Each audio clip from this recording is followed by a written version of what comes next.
precisamente às 6h40 da manhã, com um pequeno ajuste, porque hoje eu faria de casa, mas hoje eu dou uma aula numa pós-graduação, então eu precisei vir até o consultório e vim na chuva, na motoca, e aí dá uma atrasada, né? Então aí, mas finjam que é 6h40. Bom, o meu comentário aqui é um texto muito legal do Lacan. É daqueles textos do Lacan que você fala, pô, esse tá fluido, tá fácil de ler, tá gostoso de ler. É um texto que está aqui nos escritos, lá na página 851 dos escritos, que chama do Trieb de Freud e do desejo do psicanalista. Quem já está acostumado aí com estudos lacanianos já está familiarizado com o que ele vai falar por aqui. Quem não está muito acostumado, é um bom caminho para começar a pensar, né, algumas das modificações que o Lacan tem, não sei se modificação, mas de uma posição diferente que ele tem com relação a outros psicanalistas e a outras psicanálises. E aqui é um texto que ele não é longo, é um texto curto, e ainda assim eu não vou trabalhar ele inteiro, né? Vou trabalhar uma introdução aqui, uma primeira parte, um primeiro raciocínio, que eu acho que é legal para ir fazendo essas distinções aí de uma psicanálise da outra. Que, aliás, esse é o objetivo que eu estou nesse ano, né? Esse ano, nos meus grupos de estudos, vou trabalhar, né, começar a semana que vem, vou trabalhar muito essa distinção do Lacan de outros psicanalistas, inclusive de Freud, né? Porque dizer que o Lacan está dizendo exatamente o que o Freud diz, né, não é uma verdade. Já falei isso em algumas lives no ano passado. Vou trazer textos, né, sobre epistemologia psicanalítica para justamente falar sobre isso, que por mais que lacanianos digam que o Lacan é aquele que retornou Freud e deu continuidade a sua forma de pensamento, não é verdade, né? Ele dá continuidade a partir de uma leitura dele, específica dele, com influências aí do que ele tinha ali na sua formação. Mas você pegar outros autores, tipo Melanie Klein, está fazendo a mesma coisa, seguindo, o pessoal da psicologia do ego também está dizendo a mesma coisa, estão seguindo aí caminhos. Então a minha ideia é trabalhar ao longo desse ano aqui e promover grupos de estudo, falar em live, essas coisas, bem essa distinção, né? O ano passado a gente trabalhou no grupo de estudos do Praxis, os fundamentos da psicanálise, isso é bem legal, né? E sempre naquela articulação Freud e Lacan. E nesse ano tentar dar uma descolada um pouco do Lacan ao Freud, nesse sentido de como se fosse a mesma coisa. Não é, né? São aspectos bem diferentes, principalmente a noção de inconsciente, assim, que o Lacan propõe, que é bem diferente do que o Freud propõe. Mas vamos chegar lá. Mas nesse texto aqui é uma coisa próxima, assim, e vamos lá, vamos seguir o que ele está falando. A pulsão, eu estou na página 851 dos escritos. Então fala: a pulsão, tal como é construída por Freud, a partir da experiência do inconsciente, proíbe ao pensamento psicologizante esse recurso ao instinto com que ele mascara sua ignorância através da suposição de uma moral na natureza. Isso é uma crítica bem interessante aí e muito importante e verificável, porque você tem a tradução do termo Trieb no original do Freud, em diversas edições, principalmente aquela da Imago azulzinha, por exemplo, traduzido por instinto. E aí você tem aí autores que vão fazer essa tradução, e isso leva a alguns enganos, né? Porque o instinto a gente considera algo natural, alguma coisa que você verifica em qualquer tipo de animal, né? É instinto fazer aquilo, é instintivo fazer tal coisa. E o que ele está trazendo aqui, não que o ser humano não tenha instinto, mas que o uso do termo Trieb é um uso que na psicanálise, aquela que o Freud propõe, é bem diferente do que significa um instinto. E é bem legal, já falei disso em outros momentos, mas é sempre bom repetir. Tem uma edição da revista Cult em que eles falam sobre os tradutores do Freud. E aí você tem um comentário sobre alguns desses autores. E nessa edição famosa assim, da Companhia das Letras, de capa dura, você tem, por exemplo, a tradução da Trieb por instinto. Isso acaba trazendo alguns problemas, né, de raciocínio, ainda mais raciocínio clínico. Só que, curiosamente, o tradutor, o chefe da tradução, né, o tradutor e a sua equipe do Companhia das Letras, coloca numa entrevista que ele não pensa na acredita na psicanálise como método clínico, e sim Freud como escritor, né, literatura, assim, né, ganhador do prêmio Goethe que ele foi. Então, ele mantém o termo instinto e diz que é assim, ele coloca as suas justificativas, ok? Só que quando você pensa como consequência clínica, né, dessa coisa não natural que é a nossa forma de desejar, né, de se relacionar no mundo, que não tem nada de natural igual aos animais, você vê que usar instinto, quando você pensa em termos clínicos, que você vai escutar na clínica, né, os desejos, os desejos dos nossos analisantes, eles não passam por caminhos assim, esse é o caminho normal da coisa. Porque se fosse assim, você teria, por exemplo, sei lá, o macho procuraria uma fêmea, a fêmea procuraria um macho, procuraria o homem mais com tais proporções físicas por conta da proteção, a mulher com tais características físicas por conta da ideia de poder de procriar. Não verifica assim. Você vai ter casos e mais casos, e sei lá, é muito comum você encontrar na clínica a pessoa que diz o que me excita é estar numa posição em que eu me humilho ou que o outro é impotente. Então você começa a escutar os desejos, né, as fantasias e desejos que estão por trás dos mal-estares aí das pessoas no dia a dia. Isso não tem nada a ver com a ideia de instinto, alguma coisa natural. Então ele começa com essa crítica e ele fala esse pensamento psicologizante. O Lacan tem uma crítica à psicologia, porque acha que a psicologia vai para essa via do fazer o bem, né, moralizante, normativizante. Então ele tem esse incômodo. Então ele vai colocar a pulsão, ele vai fazer umas construções, por exemplo, a libido, que é a energia da pulsão de vida, de acordo com Freud, ele fala, não é um instinto sexual, não é isso.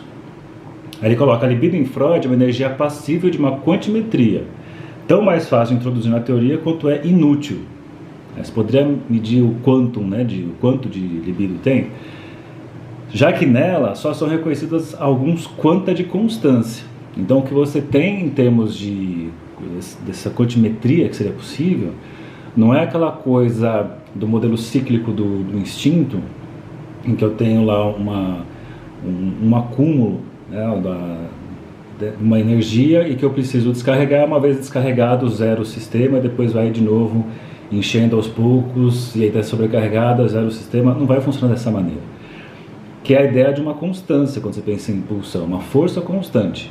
Então, por mais que você satisfaça, não satisfaz. E isso é uma característica que a psicanálise localiza e sustenta. Sempre é uma insuficiência a realização dos nossos desejos. Você realiza, entre aspas, né? Aí tem explicações aí que na verdade você não realiza, que são sempre objetos substitutos, só você nunca vai achar o objeto que realmente poderia fazer essa descarga. Mas essa ideia de sempre, por mais que você satisfaça, não tenha satisfação, isso mostra que não tem esse ciclo de uma sobrecarga, descarga, e na verdade é uma busca constante, uma força constante. Então só daí já daria para pensar que uma coisa não tem nada a ver com outra. E diz assim, sua coloração sexual, tão formalmente afirmada por Freud como inscrita no que há de mais íntimo em sua natureza, é cor de vazio, suspensa na luz de uma ânsia. Que essa ideia de ânsia é bem interessante, que você tem textos especulando sobre a passagem, né, do instintivo para o pulsional. Que a gente, se for pensar o humano lá como animal, que era movido pelos seus instintos, e que alguma coisa acontece que aquilo que era instintivo deixa de responder, as exigências deixam de se referir a algo instintivo, e tem essa coisa vazia, essa coisa oca, que leva a uma busca constante e que nunca encontra o que busca. Aí você tem especulações que vêm da antropologia, por exemplo, da passagem da posição quadrúpede para bípede. É legal essa ideia aí, né? Enquanto na quadrúpede você tem ali o olfato como sendo um órgão, o nariz, né, o órgão mais estimulado por conta da posição, e essa posição está na traseira do próximo, então está sempre sendo estimulado. E a passagem para a posição bípede, em que você tem uma mudança de posição, né, o nariz já não está ali nos lugares cheirosos do outro, e passa a ter agora o predomínio, né, de uma outra coisa que é um olhar de cima, assim, um olhar mais distante.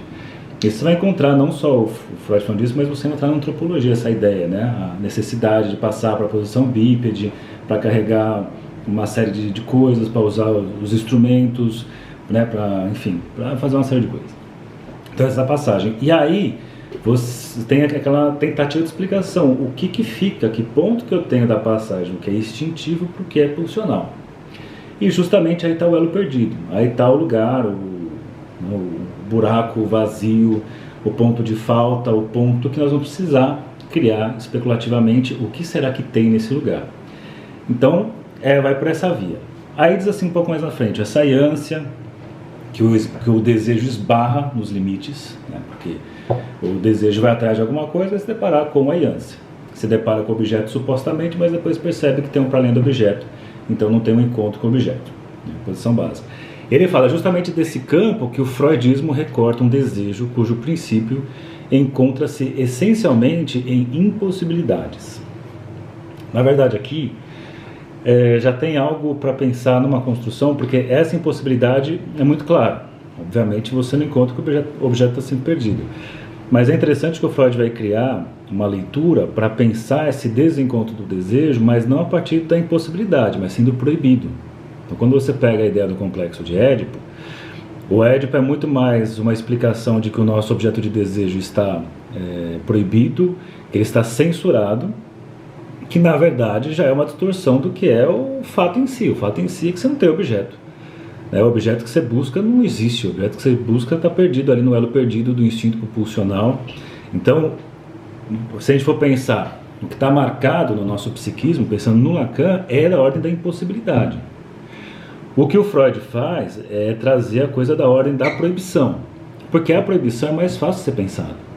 Por isso que você pega o Freud ali, complexo de Édipo, é muito mais fácil você entender a proposta que ele tem, porque inclusive isso vai aparecer nas mitologias, nas histórias da humanidade, como essa tentativa de explicação, e é o que o Lacan, principalmente na sua terceira fase ali da obra, em que ele vai mais para a via do real, da matemática, ele tenta mostrar logicamente essa impossibilidade. Então tem uma impossibilidade que o Lacan localiza, mas tem uma proibição que entra como um manto aí, porque ele dá com a impossibilidade. Se é impossível, é impossível. Agora com o proibido, proibido já dá para pensar, já dá para ter fantasias de transgressão, pelo menos. Com o impossível você não tem fantasia nenhuma de transgressão, ou melhor, com o impossível, né? Se é impossível, vai fazer o quê? E aí seguindo, ele vai dizer um pouco mais para baixo aqui, né? Vai trazer a ideia do nome do pai, a importância do nome do pai, que é aquilo que interdita esse desejo, ou melhor, que é aquilo que nomeia, porque assim, esse desejo, ele fica então, ele é da ordem da impossibilidade, mas aí vem então essa noção de proibido, e o que vai trazer, né, e sustentar essa questão do proibido é o nome do pai. Pensando no Freud, seria a interdição paterna, né, a castração ali, e o Lacan traz mais para uma via do nome, né, de um significante que venha a significar aquilo que supostamente preencheria esse buraco, essa ânsia. E aí esse nome possibilita buscar alguma coisa, porque se não tivesse o nome do pai, você vai buscar o quê? Você só tem a ânsia, só tem um vazio, só tem um buraco, e graças ao nome do pai, um significante entra em cena ali, nomeia o que poderia ser a ponte nessa ânsia, e a partir daí começa, né, engendra, começa aí todo um mecanismo de uma busca desse significante, aí verifica que não é esse significante o que se busca, e busca um outro, e busca um outro, e busca um outro. Então o nome do pai possibilita isso. E aqui, o inconsciente mostra que o desejo está agarrado à proibição. E aí, já passou então da impossibilidade, que eu falei lá em cima, para a proibição agora. Que a crise do Édipo é determinante para a própria maturação sexual. Bacana isso, né? Então a gente tem um cenário bem específico do Lacan, essa leitura, e aí ele vai fazer uma crítica ao psicólogo, ao psicologismo, e diz assim: o psicólogo deturpou prontamente essa descoberta, em sentido contrário. Pois é, para dela extrair uma moral da gratificação materna. Não diria nem só o psicólogo, né? Porque você vai encontrar psicanálises que fazem isso. É que o Lacan tem uma posição, né? Que certas psicanálises propõem coisas que ele fala, isso não é psicanálise, isso pode ser qualquer outra coisa, mas psicanálise não se trata. Que é esse modelo aqui, ó. O psicólogo deturpou prontamente essa descoberta em sentido contrário, para dela extrair uma moral da gratificação materna, uma psicoterapia que infantiliza o adulto, que é essas coisas da moda aí de dizer, você não foi visto, você não foi amado, né? Sei lá, já escutei muito grupo assim, sei lá, supervisão aberta e leituras, não vou dizer que está errado, mas é uma leitura que eu particularmente não concordo e que o Lacan está criticando, que ele fala que infantiliza, que é aquela ideia de dizer para o paciente, para o analisante, você não foi visto, você nunca foi olhado, você nunca foi cuidado, você nunca foi amado. E aí o analista entraria fazendo às vezes disso, entraria fazendo a reparação disso que não aconteceu. Então você vê que daí, nesse caso, não está no campo da impossibilidade, está no campo, sei lá, da proibição, da insuficiência, mas não está no campo da impossibilidade. Quando você trabalha com a ideia de pulsão para o Lacan, e a ideia de impossibilidade, eu não tenho nada que possa fazer para reparar aquilo que o outro disse que faltou para ele.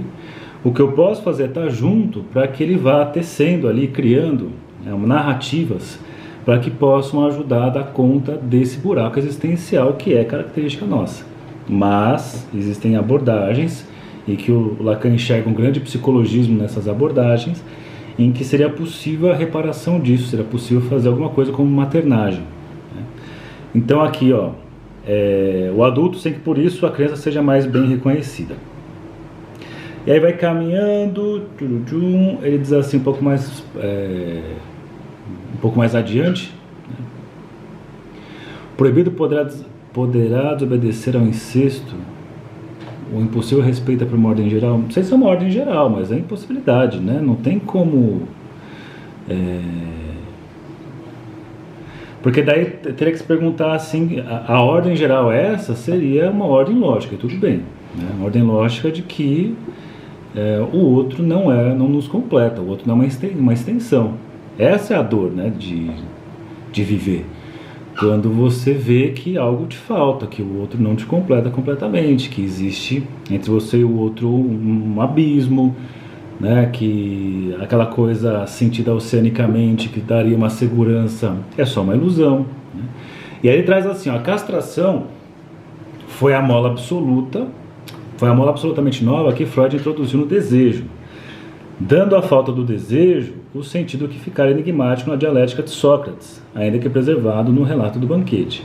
Então ele está pegando, inclusive, o que ele fala no seminário 8, né, sobre os seminários que falam sobre a transferência, e vai dizer assim, a castração então, porque essa questão do desejo, desse desejo que não encontra seu objeto, que está sempre para além, isso você encontra lá no banquete, já está ali, né, do Platão. Só que o que o Freud faz é incluir aí nessa ideia desse objeto que falta, esse raciocínio da castração.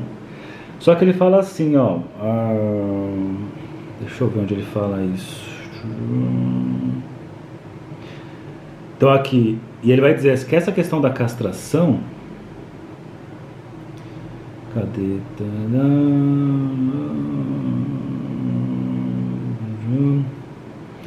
Que ele vai dizer assim, que tanto essa questão da castração, a gente não pode tomar esse pé da letra aí, como a castração, como a perda de uma parte do corpo, porque ele fala assim, porque a mulher também, ela também está regida pela questão da castração, né?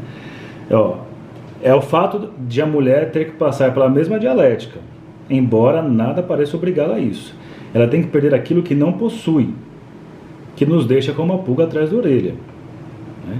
Então, a questão da castração, então você sai do campo dessa coisa empírica, castração, medo de perder o pênis ou coisas assim, para mostrar mais uma questão lógica, assim, né? Não se trata do homem porque tem o pênis ter o medo da castração, e da mulher por não ter o pênis, não ter medo da castração. Não, todos nós temos que nos haver com a questão da castração, só que a castração no sentido lógico. A castração é lidar com alguma coisa que falta quando nós buscamos um objeto, encontramos o objeto. Tem uma coisa que escapa a isso. Isso que escapa a isso,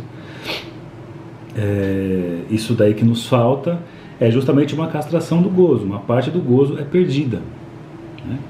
Então a gente poderia pensar aí nessa... Até ele faz uma articulação, né, com Marx, no seminário 17, se eu não me engano, em que ele vai comparar a mais-valia e a questão do objeto que é perdido, assim, né? Porque nem tudo, na mais-valia, não é tudo que é repassado ao trabalhador. Ele trabalha X, mas não recebe X, recebe X menos 1. E que na questão do desejo, nessa busca pelos objetos, você encontra o objeto X, mas é X menos 1. Então você não encontra totalmente, alguma coisa fica perdida, isso tanto em homens quanto em mulheres, então a castração tem a ver com isso, esse X menos 1, e esse X menos 1 é o que vai funcionar, pensando, né, na mais-valia como aquilo que possibilita o lucro, que é o que fundamenta o capitalismo e mantém ele sempre numa espiral crescente. O que vai manter o desejo numa espiral crescente é justamente não encontrar o objeto na totalidade, e por isso continuar desejando, uma espiral que vai sempre se abrindo. E aí dá para pensar em algumas coisas, né? Que é fundamental que isso aconteça, porque quando isso não acontece, se o objeto é encontrado, entre aspas, numa grande ilusão, quando se pensa que da ideia da gratificação materna, que é possível, você cai no outro campo. Quando você não tem desejo, você tem angústia, né? Então, quando para de ficar nessa espiral que vai abrindo, que é crescente, você cai no campo da angústia, e a angústia é o pior lugar para citar, né? O desejo é muito mais interessante. E aí, para chegar aqui numa... Nossa, é curtinho mesmo. Peraí, ops, tá. Aí diz assim, ó: as pulsões são nossos mitos, disse o Freud. Não se deve entender isso como uma remissão ao irreal, né? E aí fala, é o real que elas mitificam, comumente, mitos. Aquilo que produz o desejo, reproduzindo nele a relação do sujeito com o objeto perdido. Essa é a ideia, né? A pulsão é a reprodução da relação do sujeito com esse objeto que é perdido, que no fim das contas é um objeto que nunca existiu. É que nunca existiu, mas numa fantasia nós supomos que já existiu uma vez e foi perdido. E aí fala um pouco mais embaixo aqui, ó: a pulsão divide o sujeito, o qual só se sustenta pela relação que ele desconhece dessa divisão com o objeto que a causa.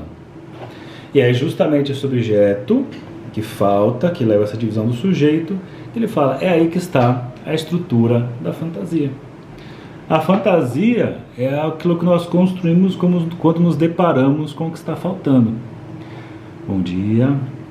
Desde uma coisa, sei lá, por um exemplo simples, bem concreto para pensar, eu estou falando uma coisa, aí deu uma travada no vídeo de, sei lá, de 1 minuto. E aí depois volta e eu não volto a falar o que estava falando, eu fui seguindo. A gente tenta construir o que... Como é que será que ele falou naquele 1 minuto? Ele estava falando, vai fazer uma conclusão, porque no édipo do menino é necessário fazer...